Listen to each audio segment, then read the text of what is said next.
to the Kaiser the Carter channel and the Quick LO206 playlist. My name is Austin Kaiser, and I'm just a normal guy.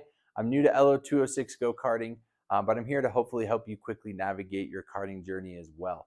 Now, today's episode is going to be all about how much you can anticipate paying for the proper safety equipment to start your karting journey. Again, I'm coming at this from a beginner's perspective. I'm a bargain shopper, so I'm coming from a used perspective. But as with everything on this playlist, hoping that this serves valuable to you to help you start karting faster. So let's go ahead and jump right in.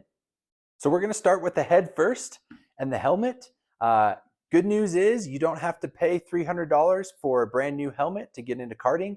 I got my used one here for under $200, and it's in darn near brand new condition. And there's a lot of other great helmets out there that you can get for anywhere between $100 to $200. The biggest consideration with helmets that I had to learn was that some tracks or tours check if they are Snell certified. Now, I didn't know what this was, so hopefully this helps you in case you don't know what it is either. The gist of it is that it just means it's up to date with all the safety specs of helmets. Typically, where you learn and get this information to find out if it is there's this little sticker inside the helmet, as you can see here, that gives a year on it. Typically, that means it's that year and then about 12 years forward. So if you have a helmet that is in that 12-year window, you should be all set. And again, don't necessarily have to break the bank to get some good hardware on your head. Moving right along to the neck brace underneath the helmet. You can get these new for like $40 and used even less than that, so not too bad at all. From what I've seen, some tracks and tours require them, some don't. But I think most karters would say out there, even the slightest bump to your kart while you're racing can really send your neck and your head. So most don't go without. Moving right along, we're going to get to our karting suit, or also known as a scuff suit. And you can get one of these used for anywhere between $100 to $150. In my case, I negotiated down to under 100, so scored on that. You don't need anything crazy here with the scuff suit. That's the most important part, is that you have one just to protect yourself from any road rash potentially. The biggest learning curve for these was that they don't come in your standard large and XL sizing, at least not the ones that I saw, which I did a decent amount of shopping. Rather, they come in numbers, so 50, 52, 54, 56.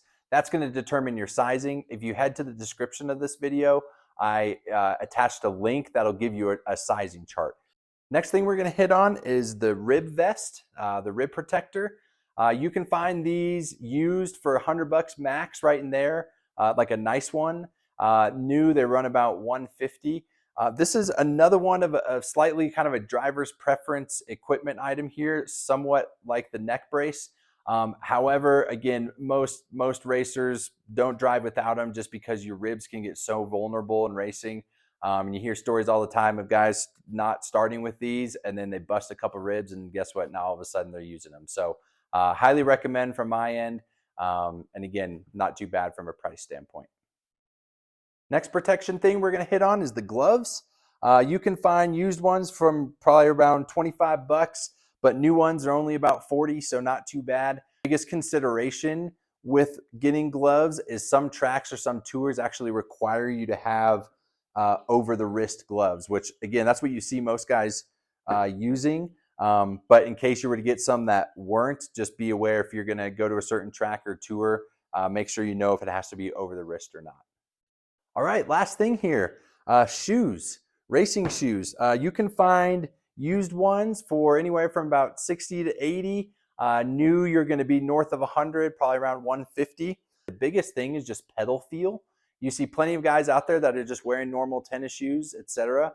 But racing shoes really are designed to help you get a good feel on your pedals. I did see one hack that I love. A wrestling shoe actually can be a great alternative to a racing shoe. So if this is maybe out of your budget, or you're not interested, or you already own some wrestling shoes, well, guess what? You're in luck. You can use those and probably have the same feel as these. So that wraps it up. Again, I hope you found this to be beneficial. The whole purpose of this playlist, the Quick LO206, is to help you start your karting journey quicker than I could. And again, I hope the cost of this helps you prepare more financially to get into it. Yes, it's still an investment, but there's ways to do it not super expensive. And I hope this is beneficial to you in that regard. Be sure to subscribe to this channel, Kais the Karter.